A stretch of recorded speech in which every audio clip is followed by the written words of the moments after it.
바이블 1311 매튜 23. 오늘은 마태복음 23장을 함께 묵상해 보도록 하겠습니다.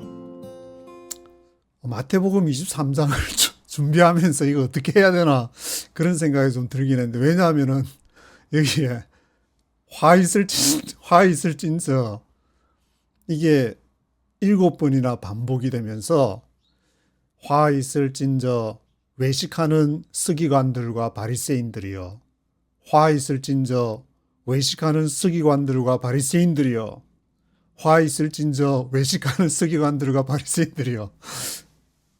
이 화 있을진저 7번이 반복이 되는데, 이거는 예수님이 지금 엄청나게 열받아가지고, 이게 서기관들하고 바리새인들이 당시 이제 종교 지도자들이고, 마태복음에서는 갈릴리에서 예루살렘 성으로 오셔가지고 지금 예수님이 이제 이게 거의 절정에 지금 달한 것이 아닌가.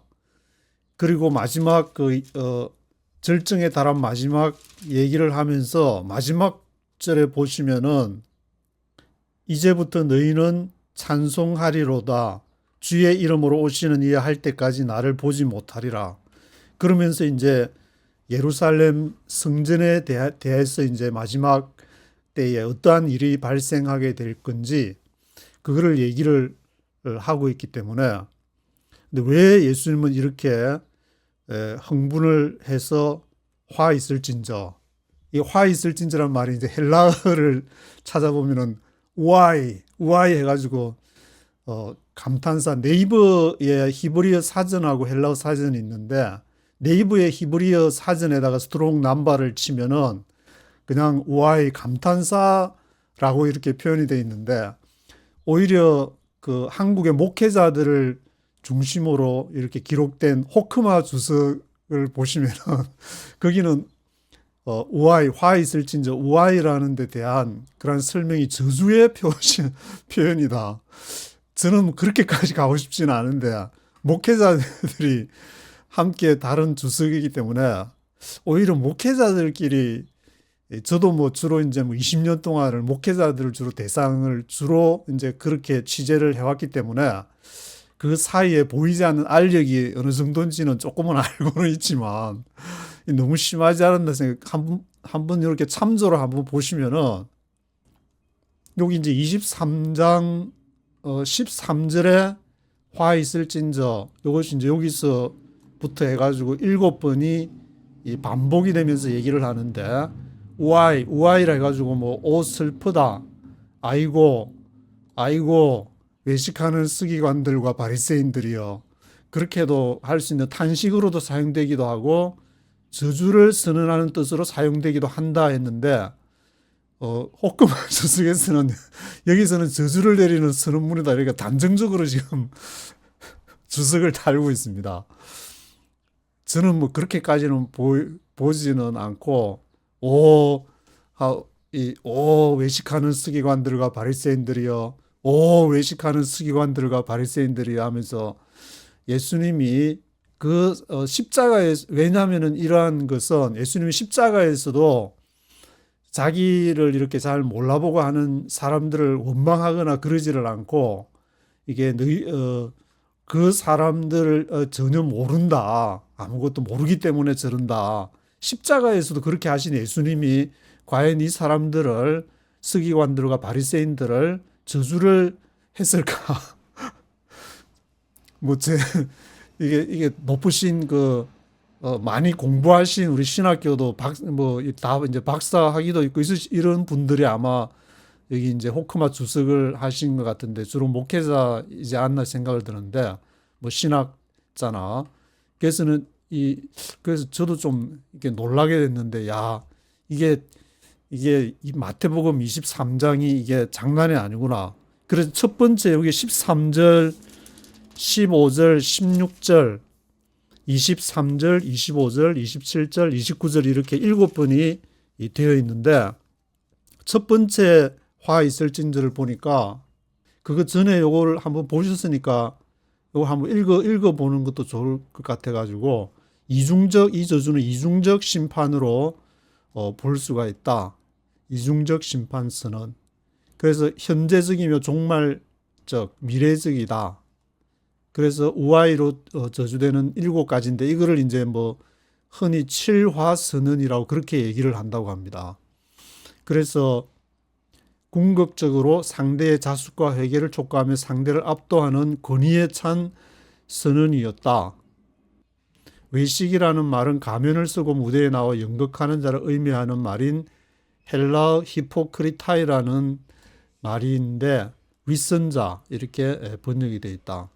그러니까 예수님은 그 당시 이제 종교 지도자들을 향해서 이 윗선자들아 하면서 막 그렇게 막 저주를 했다는 그런 식으로 종교 지도자들이 이런 호크마 주석에서 이런 주석을 달았다는 게 굉장히 저는 개혁적으로 이렇게 좀 들리게 되는데 이렇게 개혁적으로 나가도 되나 싶은 생각이 좀 들 정도로 왜냐하면 저도 뭐 이렇게 고신총회에 몸담고 있었고 거기에서 이제 인정을 받고 이제 하나님 앞에 성령께서 주신 대로 이제 워싱턴에 가서 맨땅 헤딩을 해봐야 되겠다.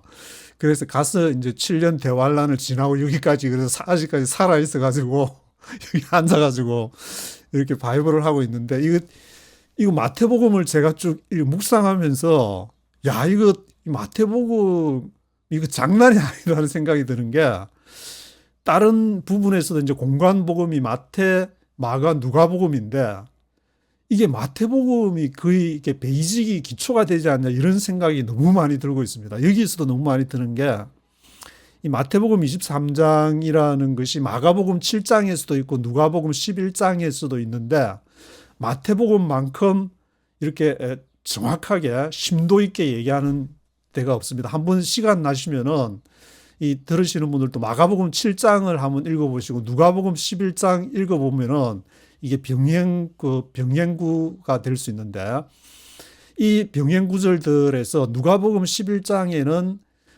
화 있을진저라는 말이 거기도 우아히 우아히 하면서 6번이 반복이 되는데 좀 이 마태복음처럼 조직적이지가 못하고 굉장히 체계적이지가 못하고 마태복음에서 다른 부분도 제가 이제 마가복음하고 누가복음하고 계속 비교해 가면서 이번에 처음 성경을 이렇게 읽게 됐는데 이제 지금 이제 뭐 구글도 이제 아주 공짜 프로그램만 해도 아주 깊이 있게 볼 수가 있으니까 조금 컴퓨터를 하신다는 분은 찾아보시면 다 아시겠지만 여기 이제 그 화 있을지 이제 마태복음 23장 지금 읽으시는 13절에 화 있을지 이제 처음에서는 이제 천국에 대해서 얘기를 하면 천국 문을 닫고 너희도 못 들어가고 들어가는 사람도 막는다.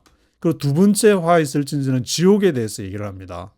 여기 이제 교인 하나를 얻기 위해서 바다 육지를 두루 다니면서 생기면은 너희보다 배나 더 지옥 자식이 되게 한다. 그러니까 지옥에 대해서 두 번째 화 있을진저. 세 번째 화 있을진저는 돈에 대한 얘기입니다. 이제 성전으로 맹세하면은 아무 일 없고 성전의 금으로 돈으로 맹세하면은 지켜야 된다.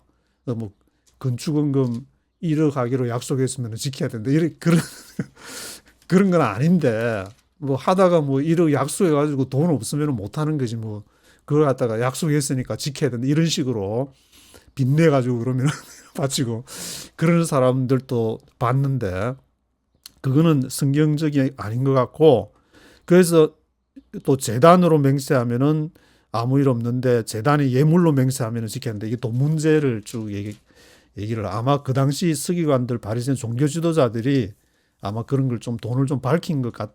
물론 다는 아니겠지만 일부 사람들이 그렇게 하지 않았나. 그리고 23절에 있는 네 번째 화 있을진저에서는 11조에 대한 얘기를 언급하고 있습니다.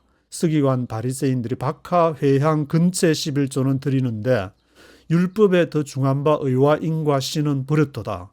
이제 11조에 대한 얘기가 나오고 그리고 다섯 번째 25절에 화 있을진저와 여섯 번째 27절에 화 있을진저는 그 인간의 그 깊은 그 내면 성령이 인도하시는 그러한 부분 다른 사람은 알 수 없는 그 내면에서 너희가 외식을 한다. 장과 대접의 겉은 깨끗이 하는데 안에는 탐욕과 방탕으로 가득하다. 그리고 27절에서도 회칠한 무덤을 비유해 가지고 거기도 이제 내면의 중요성, 성령의 인도를 받아야 된다는 그 중요성을 얘기하면서 여섯 번째 화 있을진저.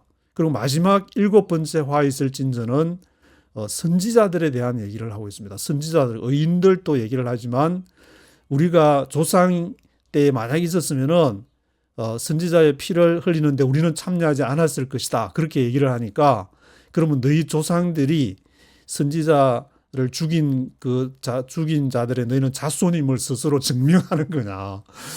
그렇게 얘기를, 이게 굉장히 마태복음이 체계적인데 마가복음 7장이나 누가복음 11장을 읽어보면 같은 병행 구절이지만 이렇게 체계적이지 않습니다. 마태복음이. 그래서 다른 것도 보면 마태복음이 왜 이렇게 체계적일 수밖에 없냐는 걸 생각해 보면은 마태는 그 체계적인 유대인들을 상대로 613개의 유전을 지키고 있는 유대인들을 상대로 얘기해야 되기 때문에 모든 면에서 28장에 걸쳐서 아주 체계적으로 해야 되지 않냐. 그래서 저는 여기 이 후반부 이렇게 좀 넘어가면서 마태복음하고 마가 누가복음은 공간복음이니까 이거는 이제 건너뛰고 요한복음으로 가야 되겠다. 그런 생각이 좀 들고 있는데, 왜냐하면은 마태복음만 읽으면서 마가 누가를 이제 왔다 갔다 병행으로 읽어보면은 여기서 무슨 말, 예수님이 무엇을 의도했고 무엇을 하시고자 했는지가 다 나타나니까 이게 서로 이렇게 반대되는 그런 얘기가 있더라도 그것이 서로 배척되는 관계가 아니고 조화와 균형을 이루는 관계임을 이번에 읽어보면서 저도 굉장히 너무 무식해가지고 이제 좀 읽으면서 이게 좀 눈에 들어오는 것이 아닌가 그런 생각이 들게 되었습니다. 그래서 여기서 한 가지 더 말씀드리고 싶은 것은 마지막 화 있을진저 선지자들을 얘기하면서 35절에 보시면은 35절에 from the blood of righteous Abel to the blood of Zechariah son of 베레카야 이게 나오는데 이 아벨의 의인 아벨의 피로부터 베레카의 아들 제크라야 여기 이제 제크라야가 나오는데 제크라야의 피에서 이 제크라야가 누구인가?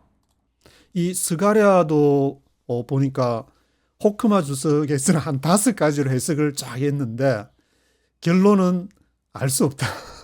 결론은 알 수 없는데 왜냐하면은 이 스가랴가 뭐 스가랴 선지자가 아닐까. 또 구약 성경에도 보면은 그 선지서에 이사야부터 쭉 내려가 이사야, 에레미야, 에스겔, 다니엘, 호세아, 요엘, 아모스, 오바댜, 요나, 미가, 나움, 하박국, 스바냐, 학개, 스가랴, 말라기 앞에 이게 제크라야 스가랴가 나오는데 이 스가랴도 뭐 순교했다는 그런 내용이 전혀 없으니까 다른 그 문서에서도 이것이 확인되지 않기 때문에 그 스가랴도 아니고 앞에 선지자 스가랴도 뭐 순교했다는 그런 걸 알 수가 없으니 그 스가랴도 아니기 때문에 하지만 뭐 누군가를 이렇게 예수님이 이렇게 지칭을 했다는 것은 뭔가 그 시대에 있는데 그것을 우리가 성경에 있는 모든 것을 다 알 수가 없으니까 알 수가 없지만 하여튼 이 순교자의 피에 대해서 이렇게 언급하면서 너희가 템플과 between temple and the altar 그 성전과 이 제단에 있는 사이에서 너희가 그 피를 흘렸다. 이 외식하는 서기관들과 바리새인들이요. 그렇게 언급을 하고 있습니다. 그래서 저는 이 화 있을진저 why 외식하는 서기관들과 바리새인들이여 해서 이렇게 언급을 한 7번 해서 뭐 7화를 이렇게 할지라도 이것을 성경에 있는 그대로 우리가 문자 그대로 해가지고 이렇게 하면은 사실 이제 지도자들 저도 성경을 그대로 뭐 이렇게 믿어야 된다 해가지고 그러면은 마태복음 23장 읽으면서 지도자들을 많이 욕하고 제가 욕하고 싶은 게 아니고 성경에 이렇게 있으니까 이 윗선자들 하면서 또 실제로 취재를 해보니까 그런 사람이 또 대부분 다 뭐 좋으신 분들이지만 간혹 가다가 그런 분들이 있어가지고 이 구절을 읽으면서 여기도 그렇게 돼 있네.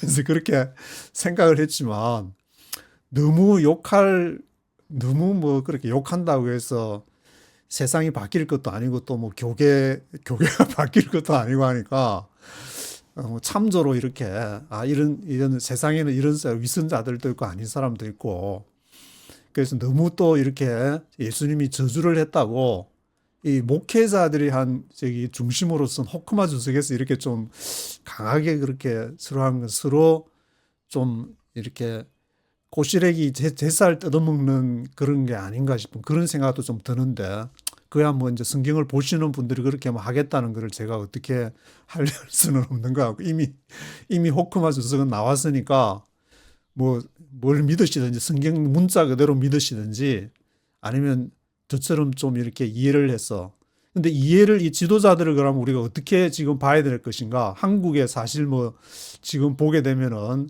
한 시대가 트랜지션이 이렇게 전환이 되면서 뻘짓하는 지도자들이 간혹 이제 유튜브나 거기에서 보게 되는데 그럼 이런 사람에 대해서 우리가 어떻게 판단해야 될 것인가 예수님이 앞에서 얘기하신 너희가 시대에는 분별하지 못하 날씨는 분별을 하는데 이 시대를 분별하지 못한다. 그 예수님의 우리가 뜻을 좀 생각해야 되지 않을까. 이 시대를 분별하기 위해서 말씀을 펴놓고 성경의 문자를 따라가는 문자주의가 되어서는 안 되고 이 성경이 그 2000년 전 시대에서도 이것이 중요한 역할을 했기 때문에 지금도 이 시대를 비추는 등불. 그래서 저는 직접 제가 이제 맨 땅에 헤딩하면서 미국에서 쭉 살다 보니까 저는 이제 성령께서 이 말씀을 어떻게 적용해야 될까 그렇게 기도하면은 늘 이렇게 마음에 성경 안에서 정답을 주시고 해가지고 여기까지 왔기 때문에 성경은 분명히 답이 된다. 근데 이것이 문자적인 답을 주는 것이 아니라 그 하나의 이제 더 시대를 비추는 등불.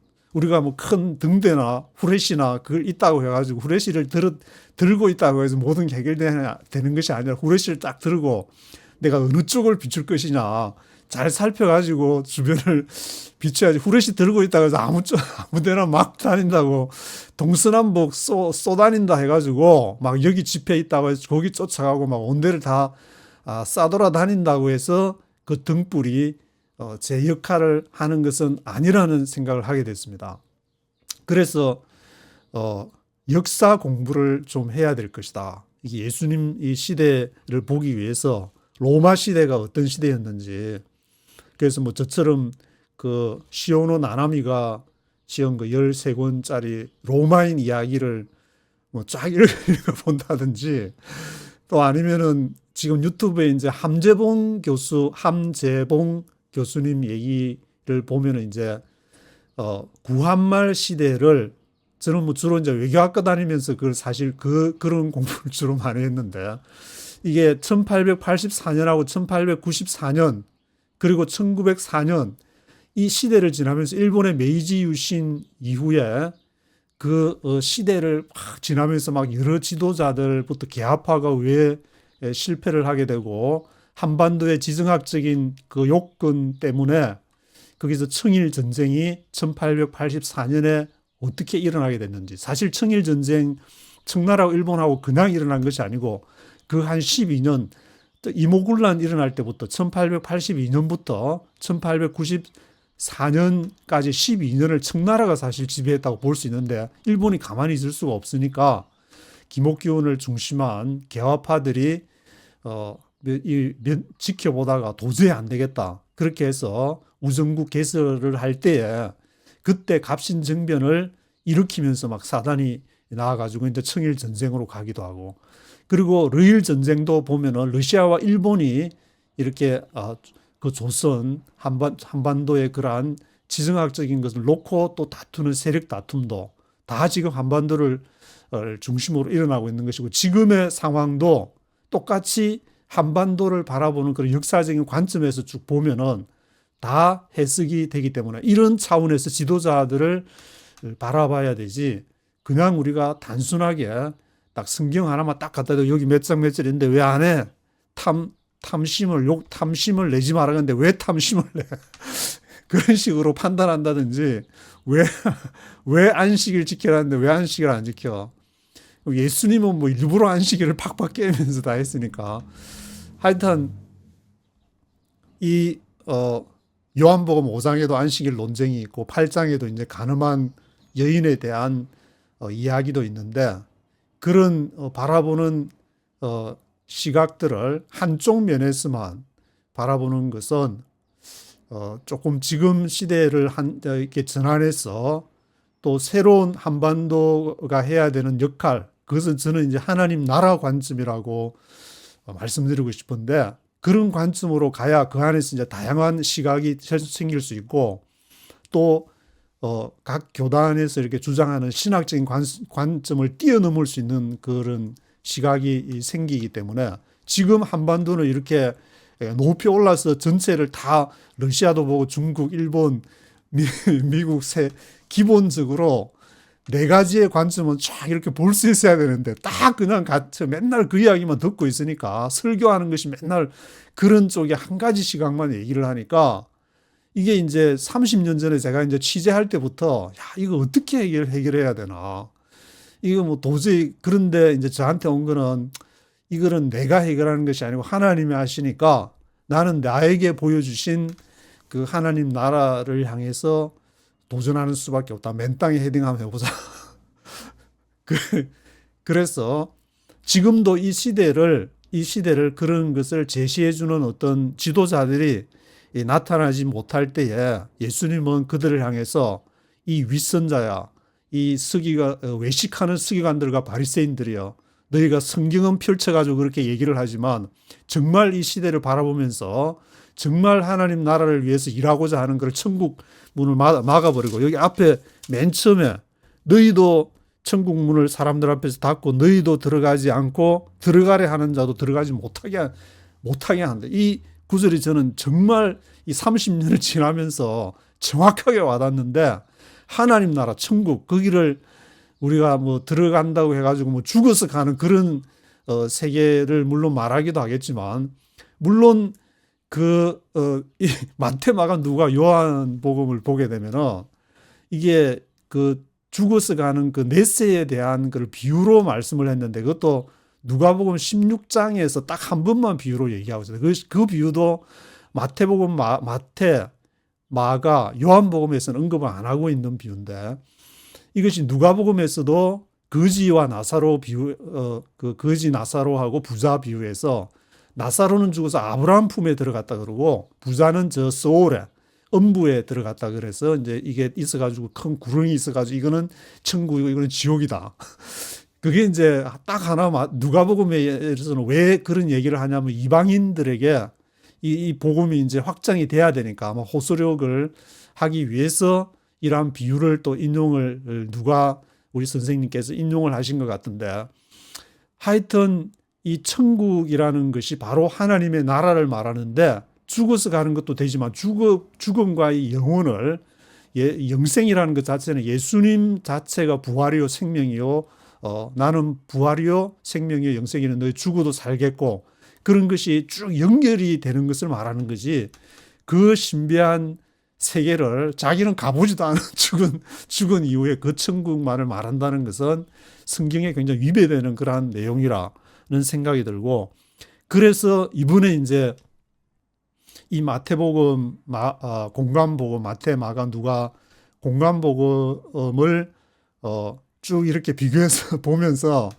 야 하나님 나라의 중요성을 다시 한번 깨닫게 되고 지금 한반도는 우파와 좌파의 그 보수와 진보의 그런 대결로서는 안 된다. 제가 90년도에 있을 때도 야 나도 이제 앞으로 결혼도 하고 먹고 살아야 되는데 어떻게 해야 되나 딱 좌파가 되거나 우파가 되거나 둘 중에 하나를 선택해야 되는데 완전히 사람을 완전히 돌아버리게 만드는 그런 시대의 젊은이들이 지금 큰다면은 그 하나님 나라에 들어가는 것을 너도 못 들어가고 들어가려고 하는 사람도 막아버리는 이 화이 있을진저 why 외식하는 서기관들과 바리새인들이요. 이 예수님이 그 얘기를 한 거지 여기에서 이 사람들을 저주한 것은 아닌 것 같다. 그런 생각이 들고 있습니다.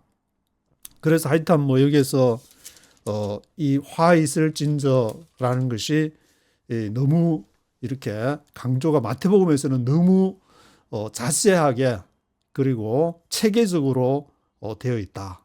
천국과 지옥, 돈 문제, 11조, 인간의 내면에 대한 거, 그리고 선지자들에 대한 것까지 다 언급하는데 마가복음 7장과 누가복음 11장에서 언급한 것보다 아주 이렇게 체계적으로 자세히 언급하고 있음을 볼 수 있습니다. 그러면서 37절에 보시면은 예루살렘아 예루살렘아 선지자들을 죽이고 내게 파송된 자들을 돌로 치는 자여 암탉이 그 새끼를 날개 아래 모음같이 내가 내 자녀를 모으려 한 일이 몇 번이냐.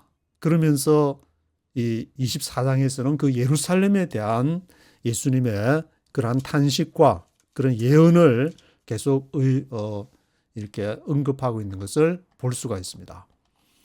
그래서 예수님이 화 있을진저 비록 지도자들에 대해서 이렇게 얘기했을지라도 저도 지금 상황을 보면은 그냥 제 성질대로 할 것 같으면은 한 몇 살 화 받아버리고 싶은 사람이 있지만 그렇지만 예수님은 그런 사람들도 다 사랑하신다.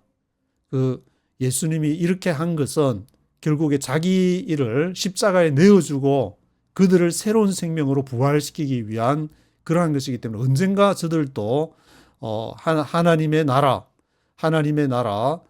천국을 위해서 자기도 천국에 들어가고 또 모든 사람도 함께 천국으로 인도하는 사람이 될 수 있을 것이라는 그러한 예수님은 소망을 버리지 않았다는 것을 생각하면서 이 마태복음 23장을 읽어야 되지 않을까. 그래서 이거를 이제 지금의 언어로 바꾼다면은 화 있을진저 이거를 이 축복받을 자야. 이 지도자 이 서기관들과 바리새인들아 너희는 반드시 회개를 하고 천국문에 들어가게 될 것이다. 이런 식으로 좀 제가 다시 마태라면은 이런 식으로 적지 않을까 그런 생각이 드는데 뭐 어떻게 될지는 성경을 지금 바꿀 수는 없는 문제고 그냥 성경대로 문자적으로 하실 분들은 그렇게 하시는 데 대해서 뭐 성령이 인도하시는다면은 어쩔 수 없는 것 같고 오늘은 한반도 프로젝트 1260 113일째를 지나고 있습니다. 그래서 1절부터 쭉 한번 네이티브 스피커의 목소리를 한번 쭉 들어보시겠습니다. Chapter 23. Then Jesus said to the crowds and to his disciples, The teachers of the law and the Pharisees sit in Moses' seat. So you must obey them and do everything they tell you. But do not do what they do, for they do not practice what they preach. They tie up heavy loads and put them on men's shoulders, but they themselves are not willing to lift a finger to move them. Everything they do is done for men to see. They make their phylacteries wide and their tassels on their garments long. They love the place of honor at banquets and the most important seats in the synagogues. They love to be greeted in the marketplaces and to have men call them Rabbi. But you are not to be called Rabbi, for you have only one master and you are all brothers. And do not call anyone on earth Father, for you have one Father and he is in heaven. Nor are you to be called Teacher, for you have one Teacher, the Christ. The greatest among you will be your servant. For whoever exalts himself will be humbled, and whoever humbles himself will be exalted. Woe to you, teachers of the law and Pharisees, you hypocrites! You shut the kingdom of heaven in men's faces. You yourselves do not enter, nor will you let those enter who are trying to. Woe to you, teachers of the law and Pharisees, you hypocrites! You travel over land and sea to win a single convert, and when he becomes one, you make him twice as much a son of hell as you are. Woe to you, blind guides! You say, if anyone swears by the temple, it means nothing. But if anyone swears by the gold of the temple, he is bound by his oath. You blind fools, which is greater, the gold or the temple that makes the gold sacred? You also say, if anyone swears by the altar, it means nothing, but if anyone swears by the gift on it, he is bound by his oath. You blind men, which is greater, the gift or the altar that makes the gift sacred? Therefore, he who swears by the altar swears by it and by everything on it. And he who swears by the temple swears by it and by the one who dwells in it. And he who swears by heaven swears by God's throne and by the one who sits on it. Woe to you, teachers of the law and Pharisees, you hypocrites! You give 1/10 of your spices, mint, dill, and cumin, but you have neglected the more important matters of the law: justice, mercy, and faithfulness. You should have practiced the latter without neglecting the former. You blind guides! You strain out a gnat but swallow a camel. Woe to you, teachers of the law and Pharisees, you hypocrites! You clean the outside of the cup and dish, but inside they are full of greed and self-indulgence. Blind Pharisee! First clean the inside of the cup and dish, and then the outside also will be clean. Woe to you, teachers of the law and Pharisees, you hypocrites! You are like whitewashed tombs, which look beautiful on the outside, but on the inside are full of dead men's bones and everything unclean. In the same way, on the outside you appear to people as righteous, but on the inside you are full of hypocrisy and wickedness. Woe to you, teachers of the law and Pharisees, you hypocrites! You build tombs for the prophets and decorate the graves of the righteous. And you say, if we had lived in the days of our forefathers, we would not have taken part with them in shedding the blood of the prophets.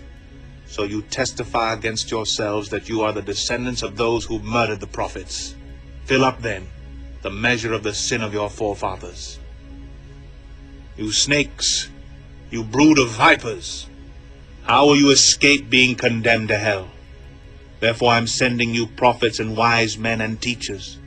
Some of them you will kill and crucify, others you will flog in your synagogues and pursue from town to town. And so upon you will come all the righteous blood that has been shed on earth, from the blood of the righteous Abel to the blood of Zechariah son of Berechiah, whom you murdered between the temple and the altar. I tell you the truth, all this will come upon this generation. O Jerusalem, Jerusalem, you who killed the prophets and stoned those sent to you, how often have I longed to gather your children together, as a hen gathers her chicks under her wings. But you were not willing. Look, your house is left to you desolate. For I tell you, you will not see me again until you say, Blessed is he who comes in the name of the Lord.